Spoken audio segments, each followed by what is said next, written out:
Hi there, Paul Kirtley here, and in this video I'm going to talk to you about this smock that I'm wearing. People have over the years asked me what the hell it is that I'm wearing, and not because of the fashion sense but just because of what is it. People don't recognize it. So I'm going to tell you the story of this smock. I hope you find that interesting because it is it's a little interwoven history that maybe deserves bringing to the fore. Okay, so it's not that cold today. It's one of the reasons I'm making this video, and I made a couple of other videos as well. I'm in northern Alberta and I've been filming some video excerpts over the past few days for my online training programs, and today I thought it's warmer, I can take clothes on and off without worrying about getting cold. I can stand around talking about this. I don't have to worry about my hands getting cold. It's come up to about 0 today. It was -20 yesterday. It was -30 the day before. Really good for what we were filming. If you're interested in my online programs, you can have a look at the link in the description below. I'm just going to pop my gloves there. I've got a little toboggan there, a little sled with a pack in it. I'll just put that on top. Okay, so this smock. You'll notice that I've got a belt on right now, a leather belt on the outside. I've got a knife and a saw.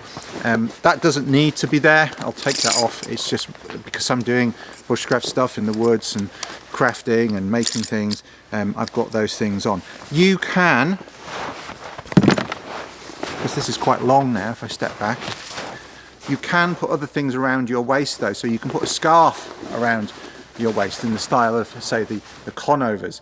You can put a voyageur's sash that looks very attractive around the middle of this, and that will help manage the heat inside it. It's a long smock without any belt. It comes down to just above my knees, and that's intentional. It's very protective. So it's long, it's got long sleeves. Yeah, even when I put my arms up, my fingers don't have to come out. So it's not going to pull the mating between my gloves and my smock. But where does this smock come from? Okay, well, I'll disappoint a lot of people and say that you can't buy these smocks, okay?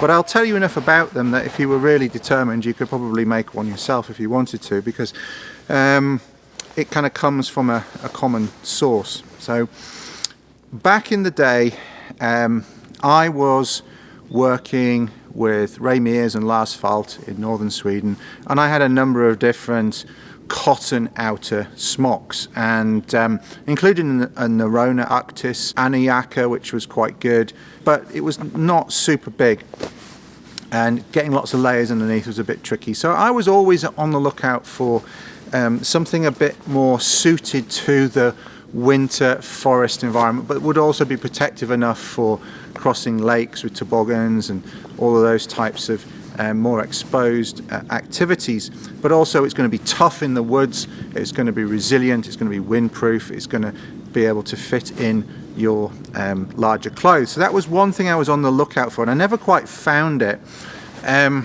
And then a couple of years later, after, well, literally just after I left Woodlaw, a friend of mine who had been a student on some of the Woodlaw courses, who had been on our axe course, and because he wanted to go to the boreal and he wanted axe skills, and he'd been on the winter experience in the boreal forest, he was then planning to do some trips of his own, and he contacted me and said, "Paul, do you want to come and do these trips with me?"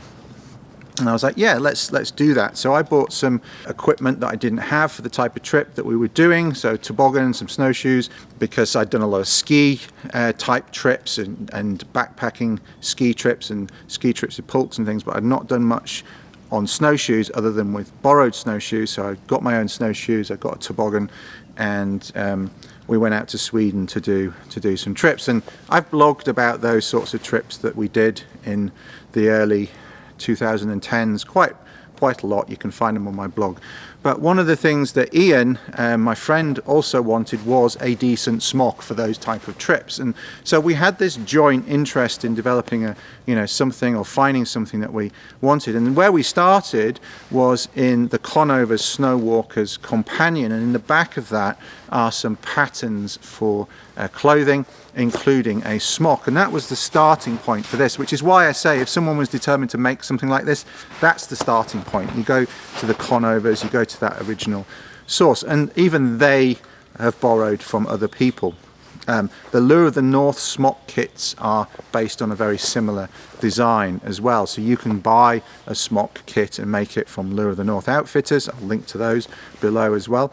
And you'll get something similar to this. But there are some differences to this as well. So Ian sewed up a mock-up of where we were going out of some old bed sheets, and then and this is compressing the story a little bit, he then got a version made by some Gurkha, I believe, Gurkha seamstresses. He lives in a garrison town, or at that point lived in a garrison town, and there were these seamstresses that would make all manner of things, pouches and sew up smocks and all sorts of things. So Ian managed to get hold of a roll of Ventile, and this is where we start to depart from some of those classic canvas, like Empire Canvas Works, the Conover stuff, the Lure of the North.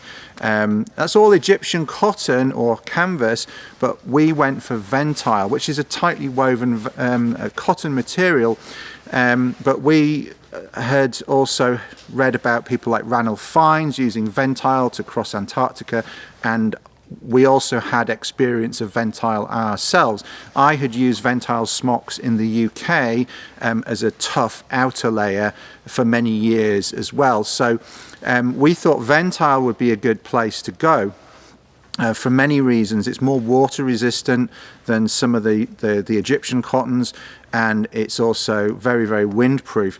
And so Ian managed to get hold of a roll of white Ventile, and he then had a smock design like the Conover's design, but with a few tweaks, made out of this white Ventile. And then on another trip that we did in the north, he brought that along and we tested it out. And there were some things that we liked about it, there were some things we didn't like about it. It was a bit too long, it was a bit too baggy, and there were some things with the hood that we didn't like, and the hood closure, particularly when we're wearing mittens, certain things were a bit awkward to fasten, we couldn't get a good seal.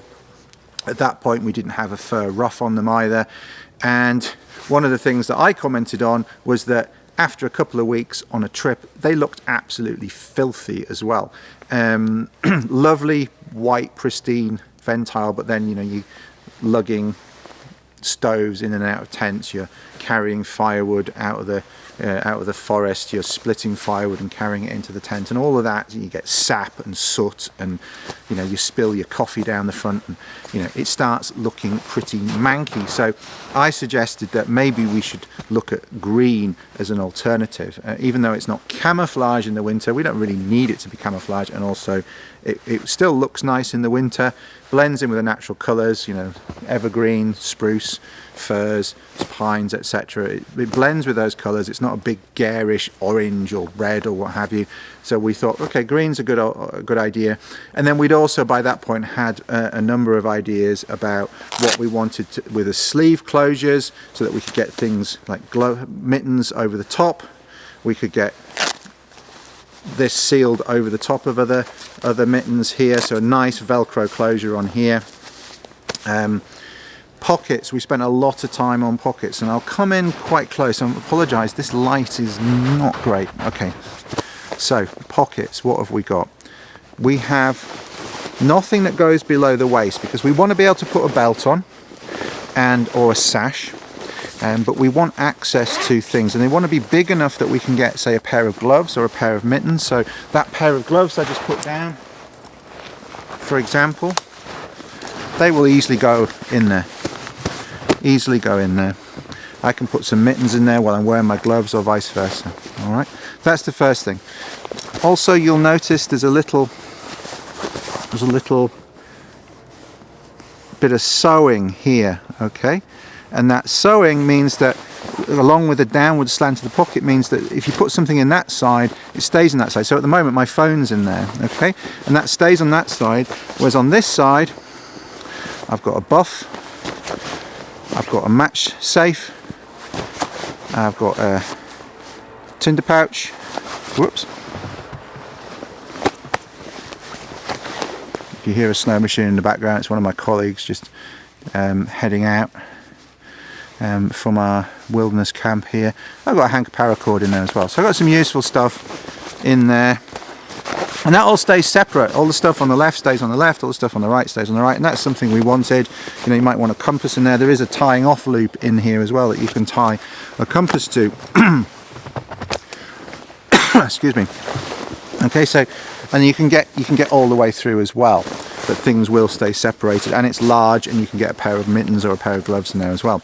Also, we have another zip which allows us to get to clothing inside. So you might have clothing inside that you want to get to the pockets of, or you might want to get to what's in the pockets from the inside of the garment, and I'll show you what I mean there. I'll leave these outside open rather than closed. I normally would close those straight away. I hate having pockets open. I don't like to lose things, but these are large enough, and this is another thing, that I can get my arm out of the sleeve and I can have my hand here on the inside.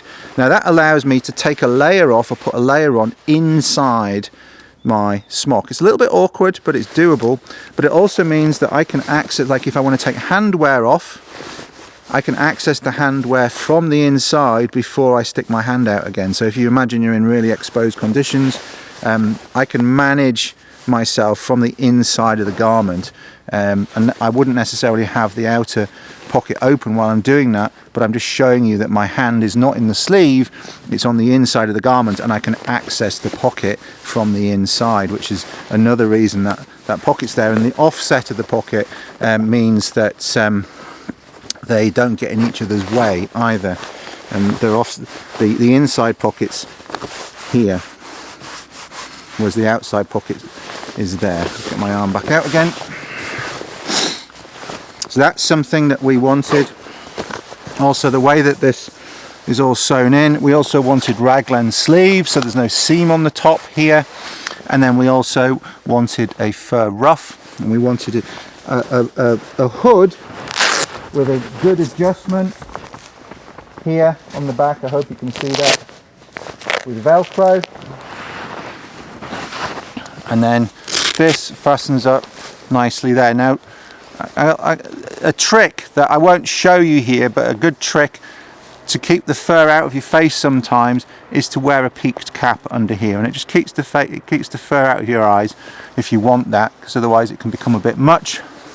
But we can create this very enclosed space, and that is real fur. I don't apologize for that. It was sourced from Jokkmokk, the Arctic winter market in Jokkmokk. There's still no better material than a natural fur. You read the old books, people talked about wolverine being the best. This is not wolverine. I believe it's European marten, but that's what we were told anyway. But it just creates this microclimate of, because all the hairs are different lengths, you get this microclimate around your face that keeps the cold air from your face, keeps some of the frost off your face as well from your breath, and it is so good in horribly cold conditions. Synthetic material just doesn't do the same thing.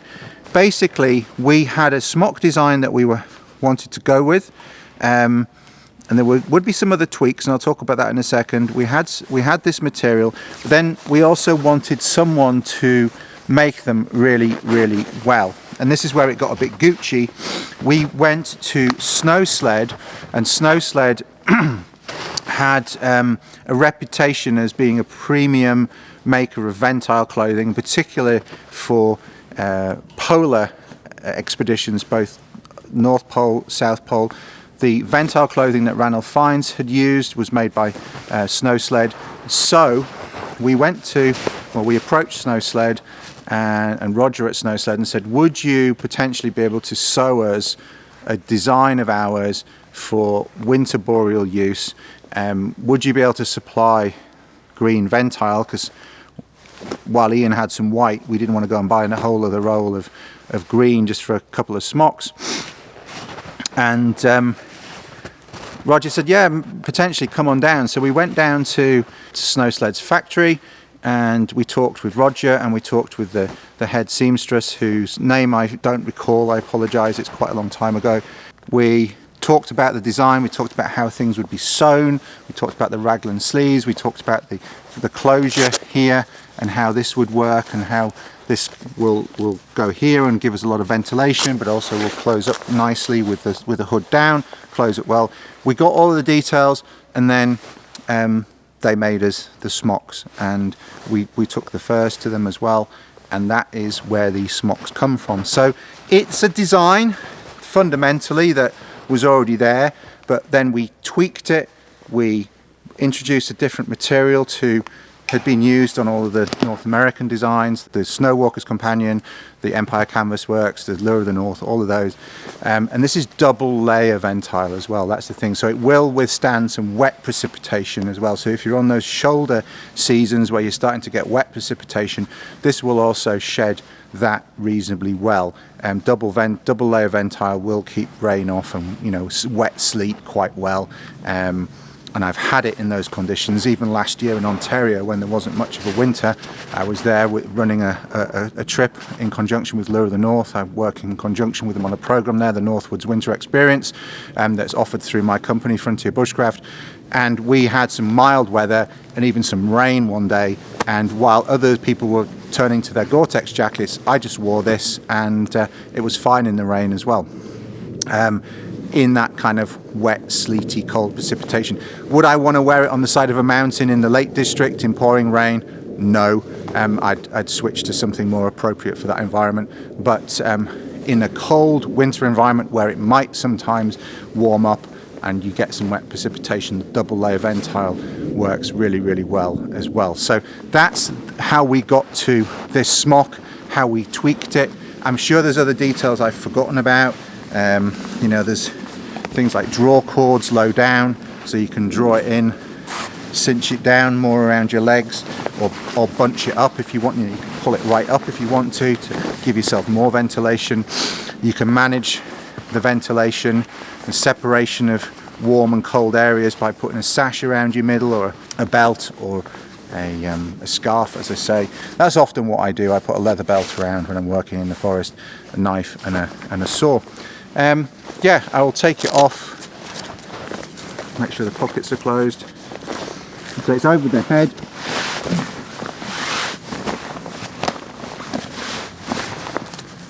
It's quite heavy, but it's a very protective garment.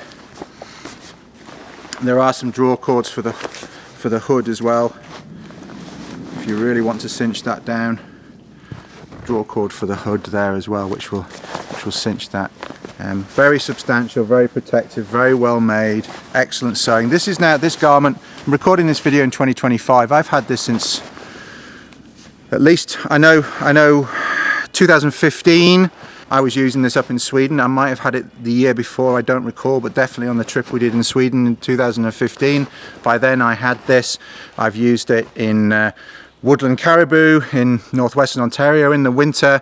I've used it in Alberta in the winter multiple times. I've used it in Ontario in the winter multiple times. It's done quite a lot of trips now, and it is in almost mint condition really still.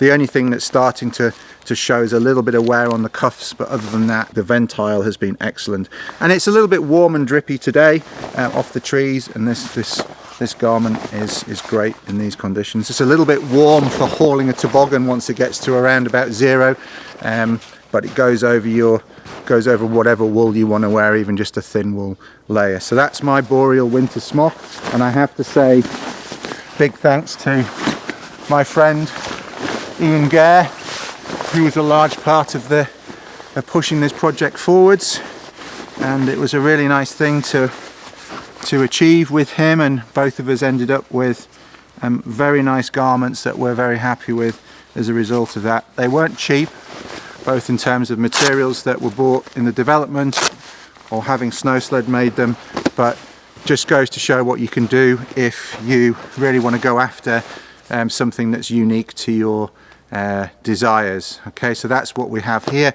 Boreal winter smock made in green Ventile, sewn by Snowsled, based on older designs, brought up to date for what we're using them for and how we're using them. Hope you found that interesting, and if you want to learn more about some of my clothing systems, click on the video that will pop up here in a moment. See you there.